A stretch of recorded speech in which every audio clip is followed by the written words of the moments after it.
Hello and welcome to 5 Minutes in the Shed. So, as we know from the last video, the bike's running now, which is fantastic.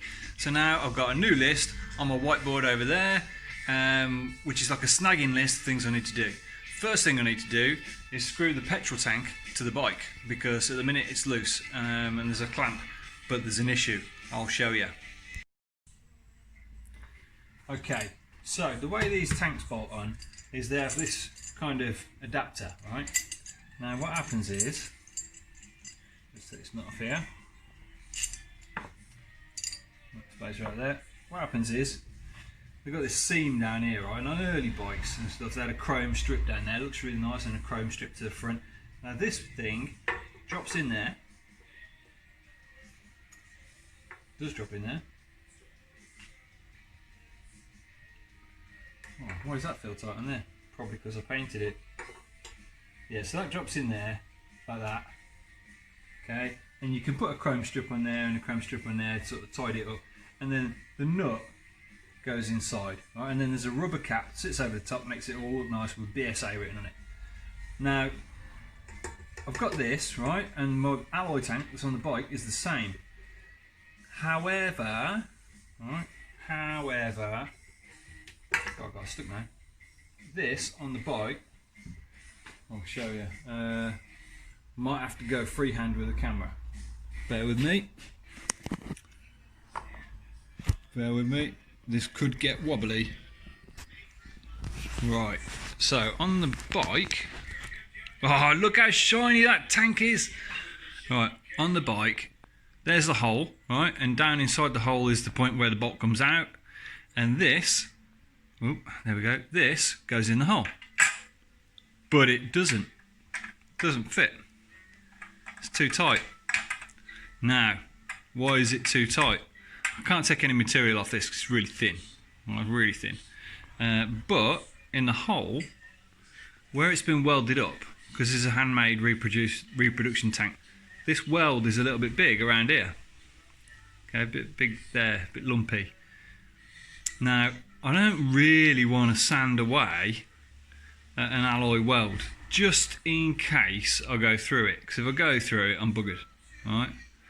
So I don't really want to do that. But what I might do, what I've got, hang on a second, I'll show you.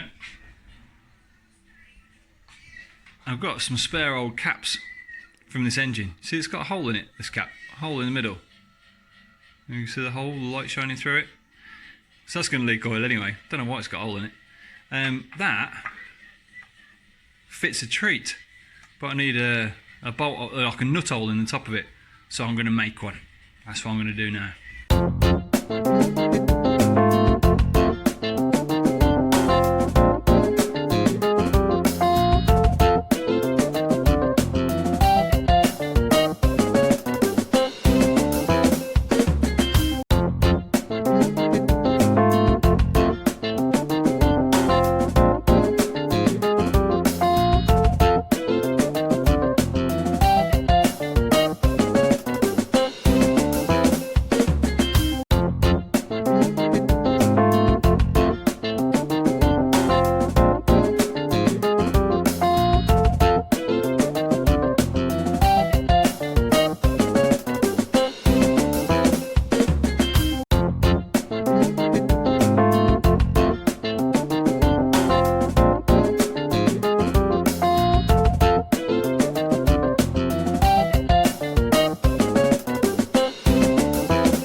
Alright, and so that's the tank bolted on.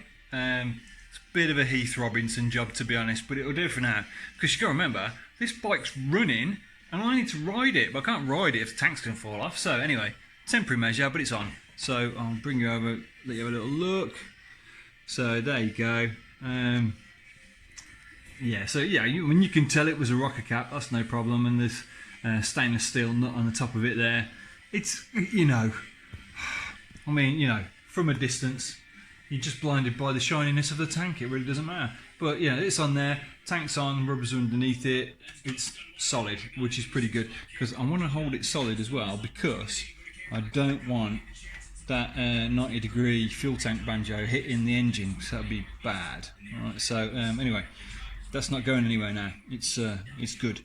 Next job then, the battery wobbles around, slides around, don't like that, so I need a nice rubber base for it on the tray, and then I'm going to think about how I'm going to make the bands to hold it on. Don't know how to do that yet, I'll come up with something. And the other thing is as well, when you put the side panel on, these are super close, so I think I'm going to change those to the other side. These batteries are pretty cool because you can put the terminals on the other side. So that's the job now.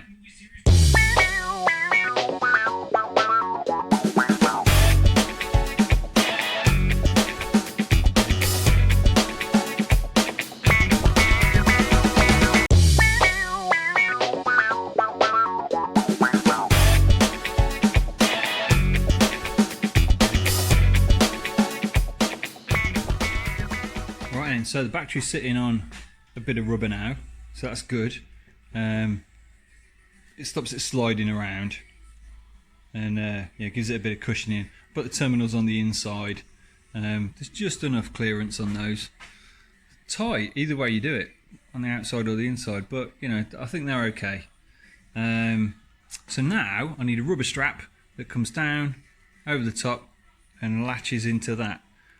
I haven't got one, but I have got an inner tube, so I'll make it out of inner tube. The inner tube that's in there, if you remember from a previous video, I pinched an inner tube when I was putting a tyre on. Kind of glad I did now, because it's giving me loads of rubber to work with. So let's make a strap.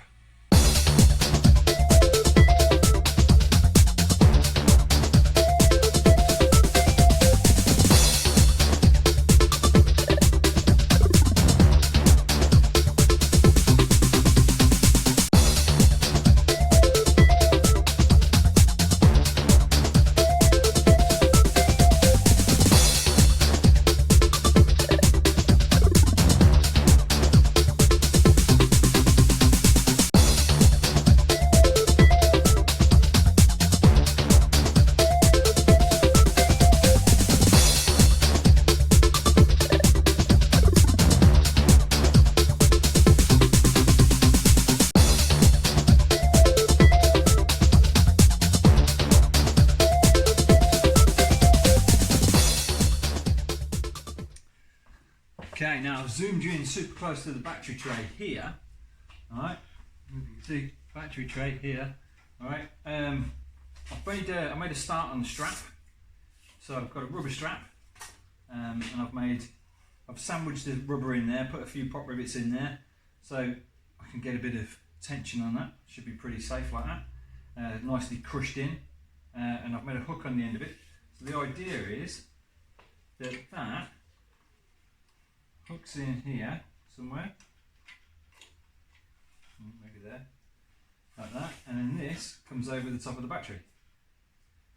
And we need another hook that's going to go, that sort of go through the gap in there, and hold it in that way. So I need to do the other end now.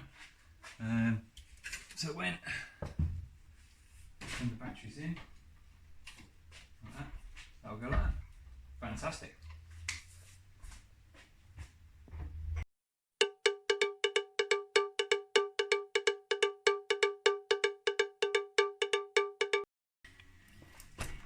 Okay, then here's my new battery strap.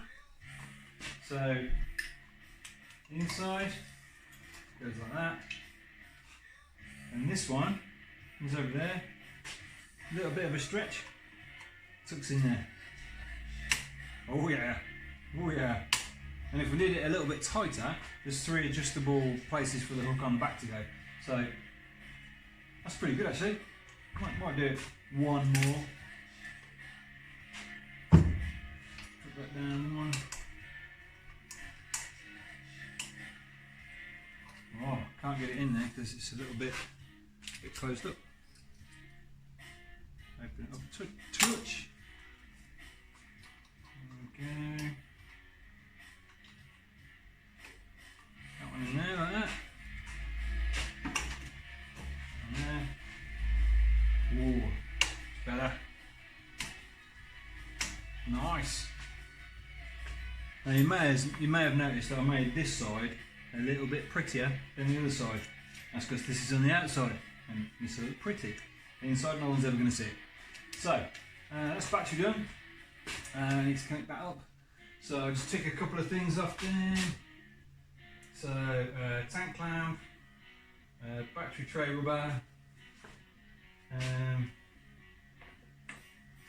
So points clamp. That needs to be done, and that oil leak. What do we do next?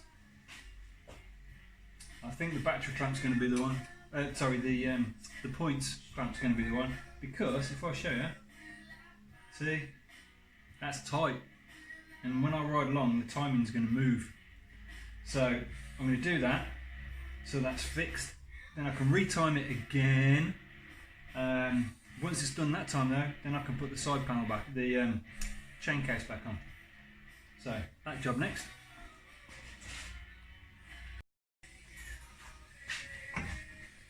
So what I've got to do with this is, oh that's black. Alright. So what I need to do with this, I can't pinch it tight enough. Alright, so I'm going to take the bolt out. If we can take the bolt out, that's a bit rough actually. Should have bought a new bolt for that. I might have one, I'll have a look.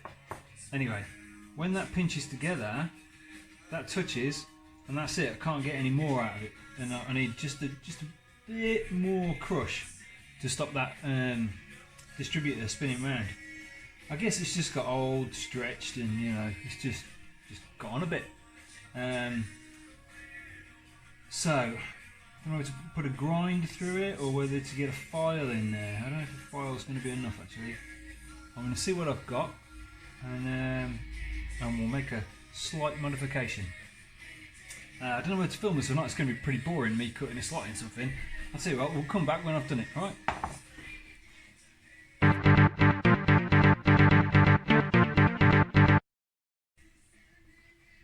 Okay, so that's how I did it in the end. I'll put it away.